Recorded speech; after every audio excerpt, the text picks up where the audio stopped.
ఇష్టపడదామా KV పెద్దలేదు, Bharatiya Janata party KV పెద్దలేదు, అన్ని మతాలకు సమానం కూడా అంటున్నాం. మీరు మాట్లాడకండి.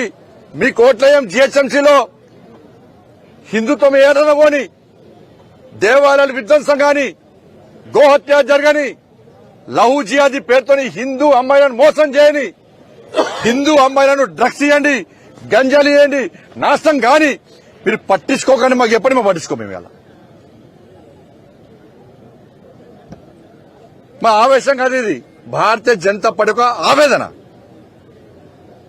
మా కసితో ఉన్నారు. ఇవాళ హిందూ ధర్మాన్ని, హిందూ సమాజాన్ని కాపాడుకోసం నా కార్యకర్తలు, భారతీయ జనతా పార్టీ కార్యకర్తలు ఇవాళ రామచంద్ర గారి నేతృత్వం కసితో ఉన్నాం. మేము సంకల్పం తీసుకోండి. మేము ఉన్నాం.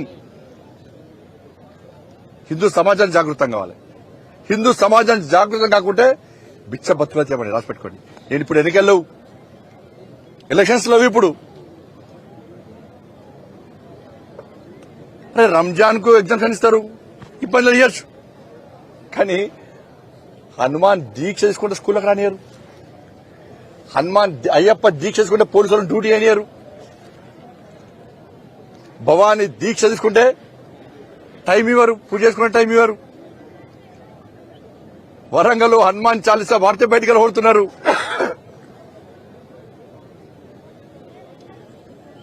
ఇదా పరిస్థితి దేశం తెలంగాణ రాష్ట్రంలో హిందువుల పరిస్థితి.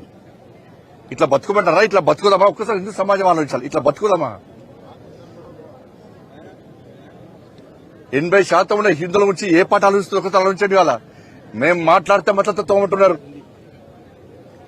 ఇవాళ కరీంనగర్ ఎన్నికల్లో ముస్లిం మహిళలందరూ జాగృతమయ్యారు. ఎస్, మాకు పెద్దన్న మా నరేంద్ర మోడీ, మా పెద్దన్న నరేంద్ర మోడీ గారి పువ్వు గుర్తుకే ఓటేస్తామని చెప్పి ఇలా కరీంనగర్ పార్లమెంట్ లో కానీ తెలంగాణ రాష్ట్రంలో హిందూ మహిళలందరూ ఒక్కతాటిపై వచ్చి ఇలా భారతీయ జనతా పార్టీకి ఓటేసిన చరిత్ర మన కరీంనగర్లో జరిగింది.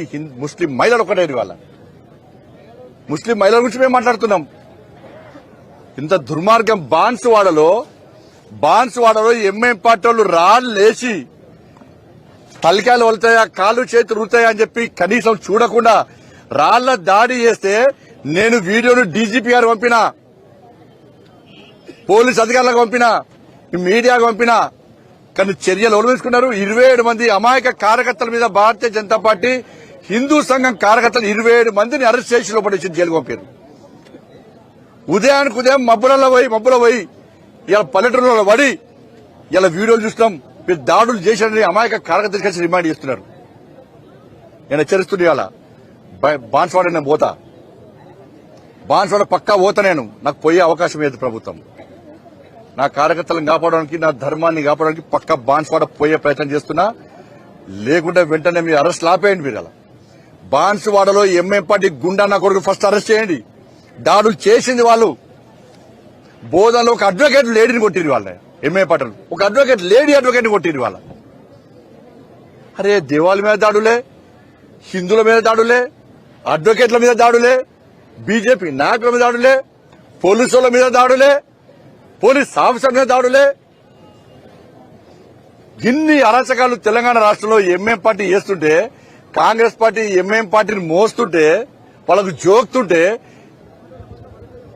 ఎందుకు మాట్లాడొద్దని అడుగుతున్నాను నేను.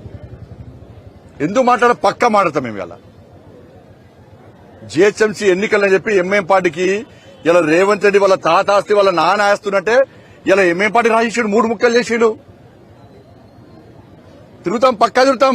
Congress party MIM party Bhagavatam అంతా బయటపడతాం. ఇవాళ బిడ్డ 3 కార్పొరేషన్లో ఇలా భారతీయ జనతా పార్టీ పక్కా గెలుస్తుంది. గెలిచి తీరుతానన్న నమ్మకం ఇలా మాకుంది.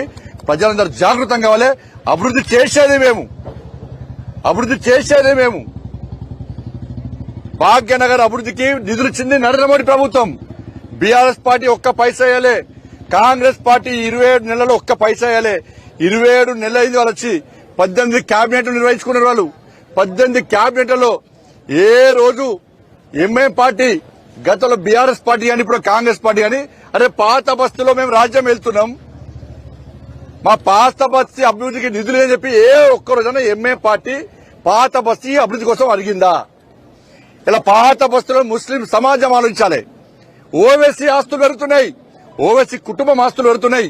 ఓవైసీ ఏ ప్రభుత్వం ఉంటే ఆ ప్రభుత్వానికి ఓవైసీ కుటుంబం ఇవాళ దాసోహం అంటే వాళ్ళ వ్యాపారాలు పెంచుకునే ప్రయత్నం చేస్తున్నారు, వాళ్ళ ఆస్తులు పెంచుకునే ప్రయత్నం చేస్తున్నారు. ఇలా పాత బస్తీలో ఉన్న ముస్లింస్ ఆస్తులు పెరిగినాయా? మీ బతుకులు బాగుపడ్డాయా? మీ పిల్లలకు ఉద్యోగాలు వచ్చినాయా? మీకు ఇండ్లు వచ్చినాయా? మీ గల్లీలో రోడ్లు ఉన్నాయా? మీకు లైట్లు వచ్చినాయా? మీకు వాటర్ సప్లై ఉన్నాయా? ఏం లేవు. అక్కడ ఏం లేవు. సపరేట్ రాజ్యం మీద ఎంఏం పాటు ముగ్గురు త్రిపులేని పోయిన వాళ్ళకు ట్యాక్స్ చాలా నేరు. కరెంటు బిల్లు కట్టిన అడుగుతుంది దాడులే, నల్లా బిల్లు అడుగుతుంది దాడే, ఇంటి పని అడుగుతుంది దాడే. పన్నులు మేం కట్టాలే, పైసలు వాళ్ళకు. మీరు తెలుగు స్పష్టంగా చదవగలుగుతారా? తెలంగాణ యాస మీద మంచి పట్టు ఉందా? అయితే మీకోసం క్యూన్యూస్ ఒక మంచి అవకాశం కల్పిస్తుంది. ఇది ప్రత్యేకంగా విద్యార్థులు, గృహిణులు, వయసుతో సంబంధం లేకుండా ఎవరైనా సరే మీరు ఇంటి దగ్గర నుంచే పని చేసుకోవచ్చు. మీ వాయిస్తోనే ఇంట్లో ఉంటూనే మంచి ఆదాయం సంపాదించుకోవచ్చు. ఇంకెందుకు ఆలస్యం? వర్క్ ఫ్రమ్ హోమ్ కి ఇప్పుడే సంప్రదించండి. మా నెంబర్లు 8688926084, 8143001981.